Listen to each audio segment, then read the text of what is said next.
Welcome to the Explainer. Okay, today we are exploring a seriously paradigm-shifting text that is going to completely twist how you view the universe. I mean it. According to the source material we're digging into today, our everyday perception of space and time, it might actually just be a localized illusion.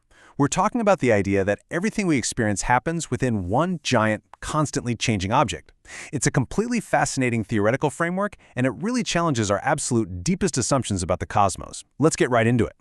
To really get our heads around this, the text asks us to do something kind of difficult. You have to forget everything you think you know about time. Seriously, forget the watch on your wrist, forget the calendar on your wall. Okay, let's dive into this. What if the universe, at its absolute most fundamental level, only has one clock?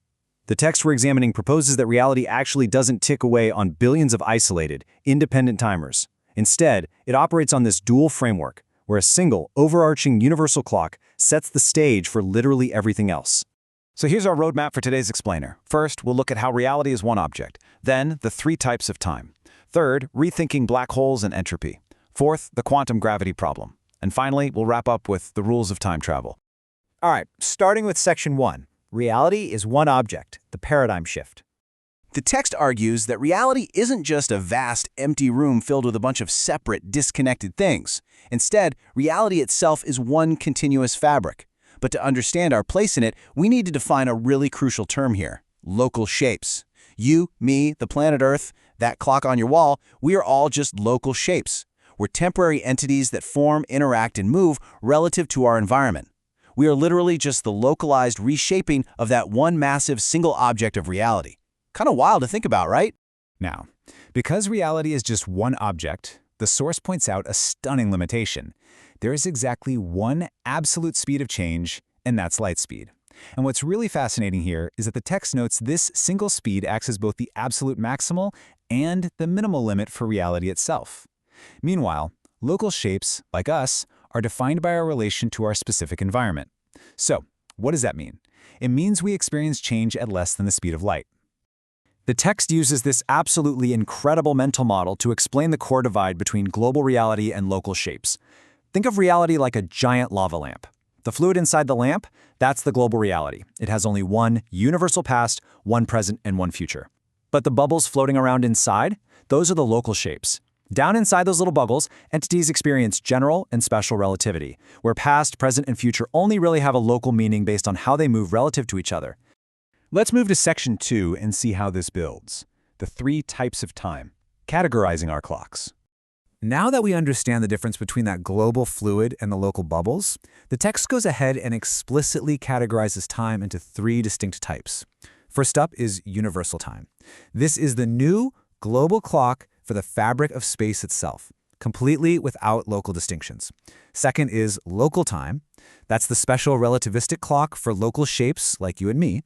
And third is psychological time. This is just our human perception of time passing. And the source makes a very strict point here. We absolutely must not regard psychological time as an actual physical time.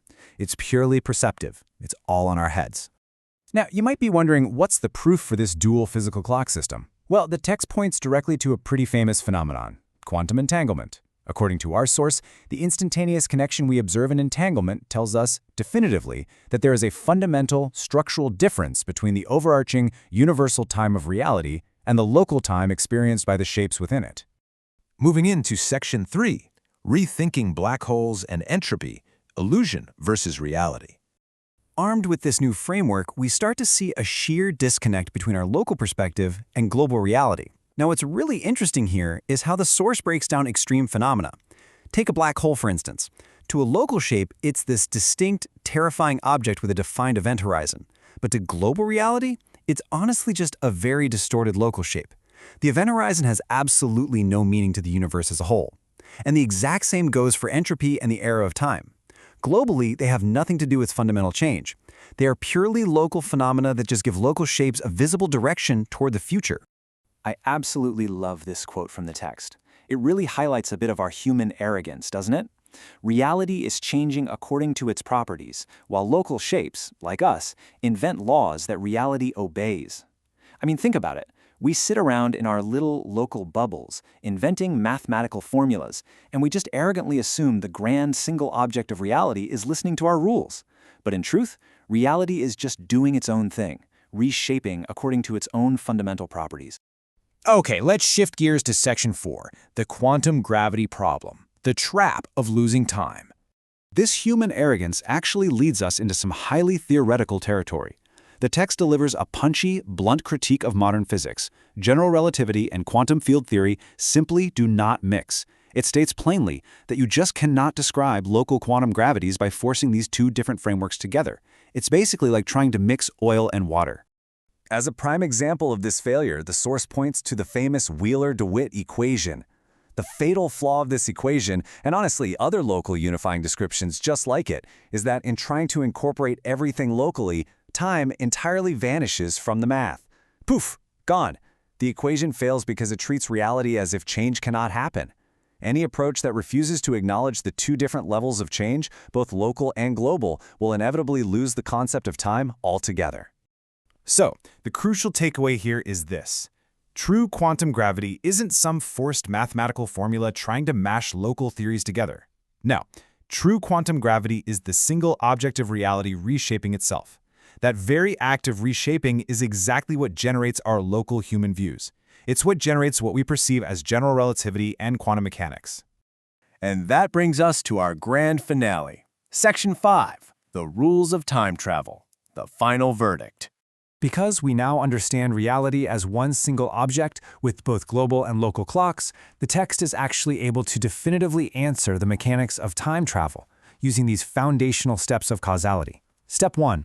Local cause and effect strictly follows from global cause and effect. Step 2. Every single measuring apparatus we have relies exclusively on local time and distinguishing local effects. And step 3, this is the kicker. Both local and global change move exclusively from the past to the future. Which leads us to the ultimate, definitive rules of time travel according to this framework. Because change only moves one way. Travel into the past is completely, fundamentally impossible. No way around it. However, local time travel to the future is possible, but only relative to other apparent local shapes. You can manipulate your local clock against your environment, but you can never, ever rewind the universal fabric. We've covered a lot of ground today, from the single object of reality to why past time travel is an absolute no-go. But I want to leave you with this final, somewhat provocative thought based on the text. If your psychological perception of time isn't actually physical, and you are really nothing more than a temporary local shape reshaping in an environment, how much of your daily, moment-to-moment reality is just a localized illusion? It definitely changes how I look at the clock on my wall. Thanks for exploring this source material with me on The Explainer, and hey, keep questioning the fabric of your reality.